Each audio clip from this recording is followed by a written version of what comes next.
Hello बच्चों, चलिए प्रश्न पढ़ते हैं। एक्स और दो वाई के बीच तथा दो एक्स और वाई के बीच बारी बारी से एन समांतर माध्य रखे गए हैं। यदि प्रत्येक के आरवें माध्यों के मान समान है तो एक्स बटे वाई का मान ज्ञात कीजिए। मुख्य अवधारणा, तो हमारा जो प्रश्न है वो समांतर श्रेणी से संबंधित है। तो सबसे पहले हम बात करते हैं समांतर श्रेणी की। तो देखो, वह श्रेणी जिसके क्रमागत दो पदों का अंतर है वो हमारा समान रहे तो वो हमें समांतर श्रेणी होती है। समांतर श्रेणी का तो जो हमारा एनवा पद है ए एन है वो बराबर होता है ए प्लस एन माइनस एक गुणा डी। जहाँ हमारा ए है वो प्रथम पद है, डी है वो हमारा सारा वो अंतर है, और जो हमारा एन है वो एन पदों की संख्या है, और ए एन है वो हमारा एनवा पद है। तो अब हमारे प्रश्न के बारे में बात करते हैं हम। प्रश्न में दिया गया है हमें एक्स और दो वाई के बीच। तो हमारा पहला पद है एक्स और अंतिम पद है वो दो वाई के बीच में हमारे एन समांतर माध्य, मतलब ए एक, ए दो, ए तीन, इस तरह से हमारे पास है ए एन समांतर माध्य रखे गए हैं। तो देखो यहाँ हमारा अंतिम पद ए एन का मान है, तो ए एन देखो एन तो हमारे समांतर माध्य होगी, तो यहाँ से पदों की संख्या है वो, क्योंकि एन है वो हमारे पदों की संख्या होती है। तो देखो यहाँ इस श्रेणी में हमारे जो पास जो पदों की संख्या है वो एन, तो ये समांतर माध्य हो गए, एक प्रथम पद हो गया और एक अंतिम पद हो गया। तो हमारे पास पदों की संख्या होगी एन प्लस दो। तो यहाँ से जो हमारा ए एन प्लस दो का मान है वो हमारे पास है दो वाई, ए का मान है वो हमारे पास है एक्स। तो अब इस उत्तर में हम मान रखेंगे, तो यहाँ से देखो भाई दो वाई बराबर हमारा आ जाएगा एक्स प्लस एन की जगह आ गया हमारा एन प्लस दो माइनस एक गुणा में डी। तो यहाँ से देखो भाई दो वाई प्लस का एक्स बराबर से दूसरी तरफ आके माइनस का एक्स हो जाएगा, बराबर आ जाएगा हमारा एन प्लस एक गुणा में डी। तो यहाँ से डी का मान आ चुका है हमारे पास दो वाई माइनस एक्स बटा में एन प्लस एक। अब देखो हम आगे बात करते हैं, तो हमारे इसका आरवें माध्य।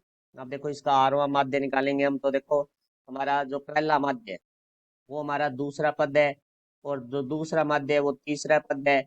तो इसी तरह तीसरा माध्य है वो हमारा चौथा पद है। तो देखो भाई आरवां माध्य निकालने में ए आर निकालना है, तो ए आर है तो वो हमारा पद है वो ए आर प्लस एकवा होगा, क्योंकि एक पद ज्यादा होता है, क्योंकि कहीं भी पहला है तो दूसरा पद है, ए दो है तो तीसरा पद है।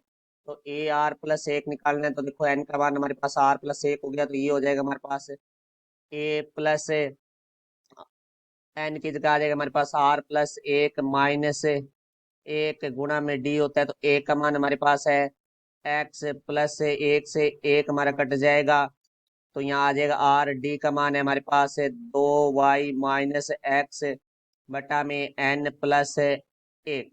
तो ये हमारा इसका ए आरवा पद आ गया। अब हम दूसरी श्रेणी के लिए बात करते हैं, तो दूसरी श्रेणी हमारे पास है दो एक्स और वाई लिखा हुआ है। तो देखो दो एक्स और वाई है के मध्य में एन समांतर माध्य, तो ए एक, ए दो, ए तीन, इस तरह ए एन। तो यहाँ भी हमारे जो पदों की संख्या की बात करेंगे, तो देखो भाई पदों की संख्या बराबर हमारी होगी एन प्लस दो, क्योंकि एन तो समांतर मध्य है, एक प्रथम पद है और एक अंतिम पद है, तो एन प्लस दो। तो यहाँ से अब सूत्र में मान रखेंगे, तो हमारा वाई बराबर एक का मान है वो हमारे पास दो एक्स है, क्योंकि प्रथम पद होता है, एन का मान हमारे पास एन प्लस दो है माइनस एक गुणा में डी। तो वाई प्लस का दो एक्स है बराबर से दूसरी तरफ माइनस का दो एक्स हो जाएगा, बराबर एन प्लस एक गुणा में डी। तो यहाँ से डी का मान निकालेंगे तो हमारे पास आ जाएगा वाई माइनस दो एक्स बटा में एन प्लस एक। तो देखो भाई इसका भी हमें आरवां माध्य पूछा गया है, तो ए आर इसको डैश से लिख देते हैं। तो अब देखो हमारे पास वही आर प्लस एकवां पद होगा, तो यहाँ लिखेंगे हम ए आर प्लस एकवां पद, ये भी डैश से लिख लेते हैं हम, क्योंकि थोड़ा सा दोनों श्रेणियों में अंतर दिखाने के लिए लिखा है हमने। तो ए प्लस यहाँ से देखो आर प्लस एक माइनस एक हो जाएगा सूत्र में, एन की जगह आर प्लस एक आ गया गुणा डी। तो ए का मान देखो यहाँ इस रेडी में के लिए हमारा है वो है दो एक्स। तो यहाँ से आ गया दो एक्स प्लस आर, और डी का मान है हमारे पास वाई माइनस दो एक्स बटा में एन प्लस एक। तो पर्सन में हमें कहा गया कि इन दोनों श्रेणियों की जो आर पद के माध्य है वो बराबर है, तो इसका अर्थ है ए आर बराबर हमारा ए आर जो डैश है वो है, तो ए आर का मान देखो हमारे पास से आया है एक्स प्लस से हमारे पास है आर 2y माइनस एक्स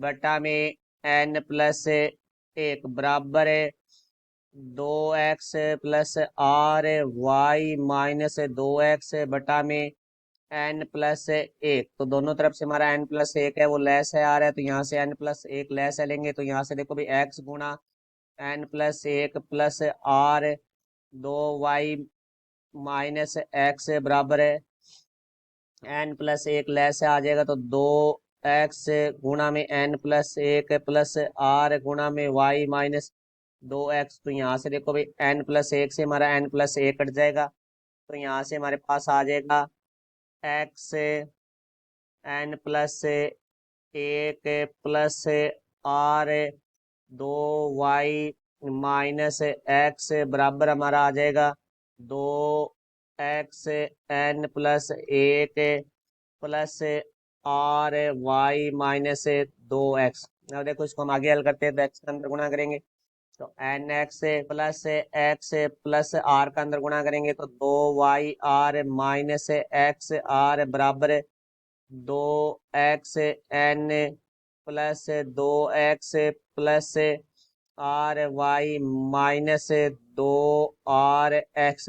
तो x वाले पद हम एक तरफ कर लेंगे और y वाले पद एक तरफ कर लेंगे, तो देखो यहाँ से n x प्लस का 2 xn है तो बराबर से दूसरी तरफ आके माइनस का 2xn प्लस का 2x है बराबर से दूसरी तरफ आके माइनस का 2x माइनस एक्स आर, यहाँ से माइनस का 2x r है तो बराबर से दूसरी तरफ आके प्लस का हो जाएगा 2x r बराबर आर वाई प्लस का 2y r है, तो ये बराबर से दूसरी तरफ दाईं तरफ जाके माइनस का 2r y हो जाएगा। तो अब देखो यहाँ से हम इसको आगे हल करेंगे, तो यहाँ से हमारा एन एक्स माइनस 2nx है, तो यहाँ से आ जाएगा माइनस nx प्लस एक्स और माइनस 2x हमारा हो जाएगा minus x r plus 2x r है वो हो जाएगा प्लस एक्स आर बराबर आ जाएगा हमारे पास है are y minus 2r y है, तो ये आ जाएगा माइनस का